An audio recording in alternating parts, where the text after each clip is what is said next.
I stood barefoot on the dock, a steaming mug of coffee in my hand, the cool morning air hanging over Serenity Lake like a blanket. It was peaceful, just the way I liked it. The only sound was the gentle lap of water against the shore, the occasional call of a loon in the distance, and the soft rustle of the trees swaying in the breeze. This was my sanctuary, my home, the place I'd inherited from my grandfather after he passed, and before that, it had been in the family for generations. It was a quiet life, the kind of life I'd always dreamed of, surrounded by nature, away from the noise of the world. Then one morning, the peace was shattered. "Hey, buddy, what time does the kayak parade start?" The voice came from behind me, breaking my calm like a crack of thunder. I turned around, and there he was, a man I'd never seen before. He was standing in the middle of my dock, his hand on his hip, looking at me like he was expecting a response. Behind him, nearly 20 tourists in neon shirts, flip-flops, and wide-brimmed hats were milling about on my property.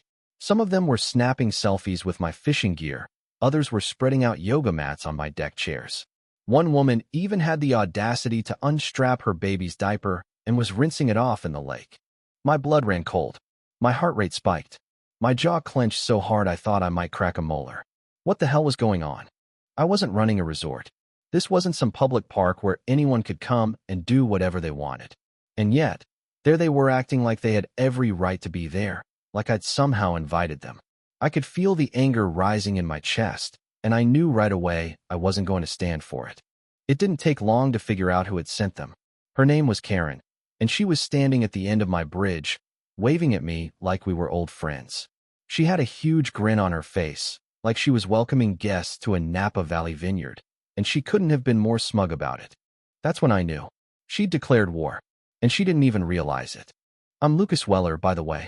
I've lived here on the edge of Serenity Lake for 11 years now, ever since my dad passed and left me the place. The property has been in my family for generations. My grandfather built the bridge that crosses over to the lake before the county even existed.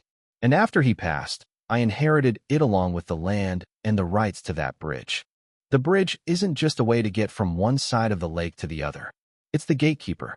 Without it, no one can reach my property except by boat or helicopter. It's the perfect setup for someone who values their solitude as much as I do. I work remotely as a security systems engineer. I'm not in the business of bothering anyone, and I sure as hell don't want anyone bothering me. It was always quiet here, just me, my dog Bear, and the lake. The sound of the loons and the wind through the trees was all I needed. But then Karen moved in across the lake, and that was the beginning of the end. At first, it wasn't too bad. She'd wave at me too enthusiastically from her second-story balcony, like we were long-lost friends. We'd never spoken, but that didn't stop her from treating me like I was a neighbor she'd known for years. I thought it was a little strange, but harmless. But then the flyers started showing up, taped to the community mailboxes. Flyers advertising something called Karen's Lakeside Yoga Dock meditation classes. And then there was another one, offering Karen's culture tours, with pictures of places that looked suspiciously like my backyard. At first, I thought it was just an annoyance.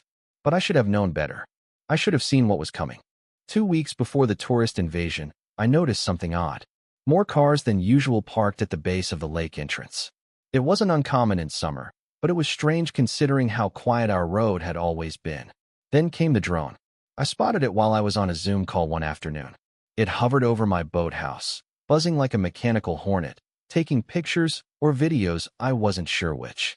I didn't think much of it at first, but when I stepped outside to confront it, it zipped off toward Karen's place, like a guilty puppy.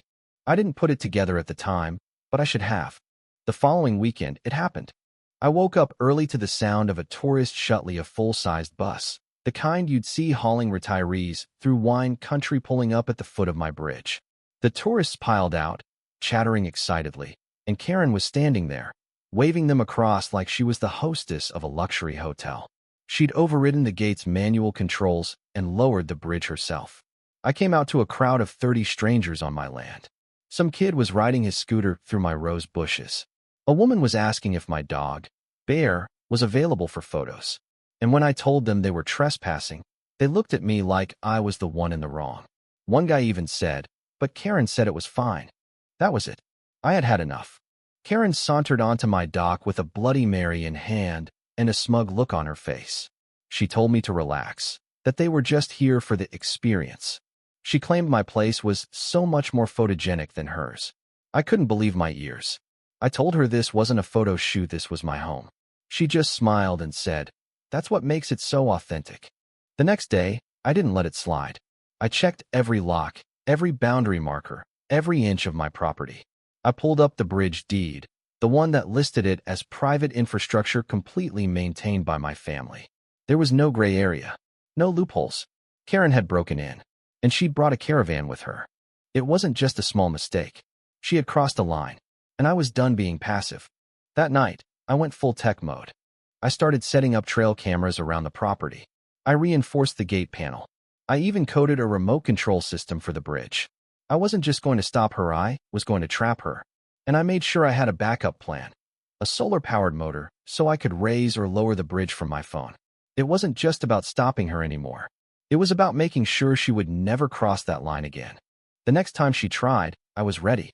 She came again with her group of tourists, strutting across my land like they owned the place.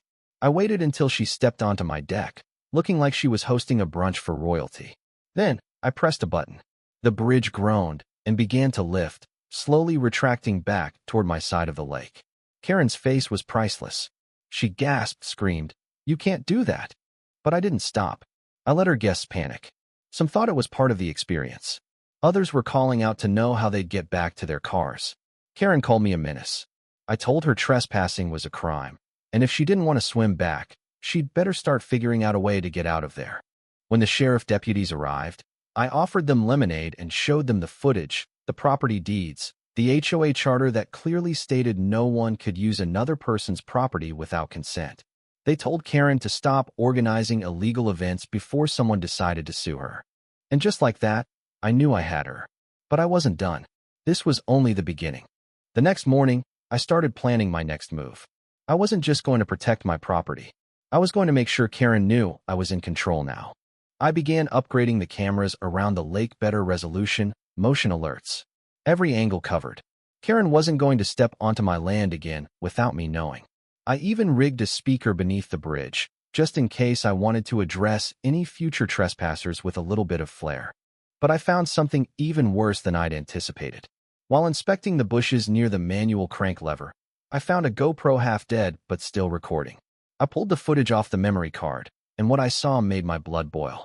Karen had been advertising my Hamimi property as part of her so-called lakeside experience zone.